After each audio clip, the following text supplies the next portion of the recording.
एक 21,000 रुपयाची जी मर्यादा आहे, जे तलाठी देत नाही ती 50,000 करणं, जे 65 वर्षाचा ज्येष्ठ नागरिकाचं वय होतं ते 60 वर्ष करणं आणि 1,500ची पेन्शन ही 2,000 रुपये करणं. भविष्यामध्ये या तिन्ही गोष्टी करण्याचा प्रयत्न मी करेन.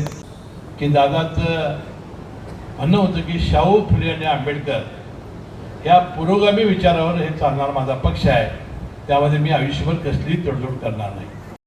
की दादांचा पुरोगामी विचार मी कधी सोडणार नाही. सर्व जाती धर्माच्या कार्यकर्त्यांना एकत्र घेऊन राष्ट्रवादी काँग्रेस पक्ष नंदुरबारमध्ये कसा वाढेल, कसा विस्तारेल, यासाठी अवश्य आम्ही प्रयत्न करू.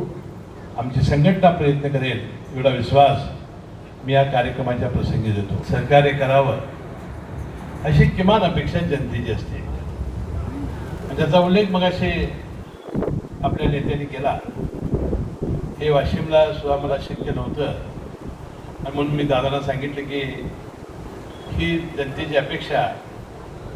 माझा कागल विधानसभा मतदारसंघ कुठं 3 दिवस मुंबईला मंत्रालयीन कामकाजासाठी येणं, पुन्हा मतदारसंघामध्ये जाणं, सिंधुदुर्ग आणि सांगली जिल्ह्याची संपर्क मंत्री म्हणून दिलेली जबाबदारी पार पाडणं आणि त्याशिवाय वाशिमला येणं हे काय मला शक्य नव्हतं. म्हणून मी विनंती केलेली होती आणि दादाने मोठ्या मनाने ती विनंती स्वीकारलेली होती आणि तिथं आता भरणे मामा हे पालकमंत्री आहेत.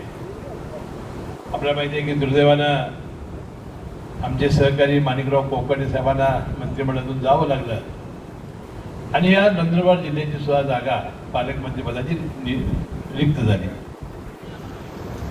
शेवटी सुनेत्रा वहिनी तटकरे साहेबांनी मला सांगितलं की आता ही जबाबदारी तुम्हाला स्वीकारली पाहिजे. दादांचं अतिशय प्रेम असलेला हा जिल्हा आहे, आकांक्षित जिल्हा आहे, आदिवासी जिल्हा आहे आणि तुम्ही हे स्वीकारावं अशी सूचना त्यांनी मला केली. दादा असते तर कदाचित मी सांगितलं असतं, परंतु वहिनींच्या पुढं दादाच्या पश्चात हे सांगणं मला बरं वाटलं नाही. मी जबाबदारी स्वीकारली. विधानसभेचं अधिवेशन असल्यामुळं ज्या अपेक्षा तुमच्या राष्ट्रवादी काँग्रेस पक्षाच्या आहेत किंवा आपला राष्ट्रवादीचा पालकमंत्री असल्यामुळं आपल्याला निधी मिळाला पाहिजे. मी निधी योग्य प्रमाणात सर्वांना देण्याचा प्रयत्न करेन. आज राज्यामध्ये युतीची सत्ता आहे. आपण भारतीय जनता पक्ष आणि शिंदे गट हे तिघांचं राज्य आहे.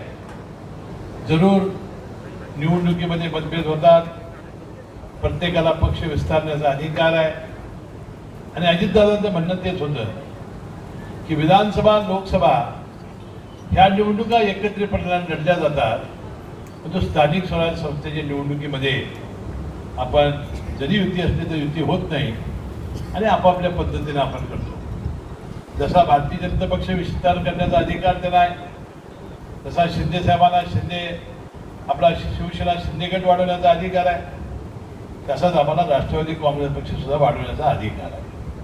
म्हणून पक्ष विस्तार करण्यासाठी आपण कुठलेही हातचाल आपण ठेवणार नाही, परंतु राहिलेल्या मित्रपक्षावर सुद्धा अन्याय होणार नाही अशी काळजी मी घेईन आणि त्यांच्यावर अन्याय न करता तुम्हाला बळकट कसं करता येईल याचा मी विचार निश्चितपणाने करेन. की हा जो नर्मदा सरोवर आणि आपला जो डॅम झालेला इकडचा, त्यामध्ये 5 टीमची का 10 टीमची पाणी अजूनही आपल्या वाट्यात उचललं नाही असं शिंदेताई सांगत होत्या.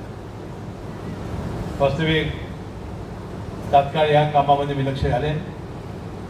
या विभागाचे मंत्री आहेत तुमचेच उत्तर महाराष्ट्राचे गिरीश महाजन साहेब, तेही पालकमंत्री होते काही दिवस आपल्या जिल्ह्याचे, त्यांना याची पूर्ण माहिती आहे आणि मी ताबडतोबीनं हे पाणी कसं उचलता येईल आणि आपल्या या जमिनीला कसं देता येईल याचा बारकाईनं मी अभ्यास करेन.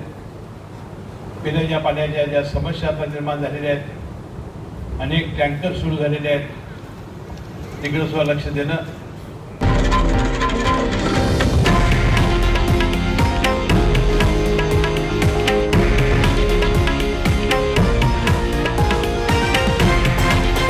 हे आहे देशातील नंबर 1 न्यूज नेटवर्क आणि आपण पाहत आहात TV9 मराठी, एकमेव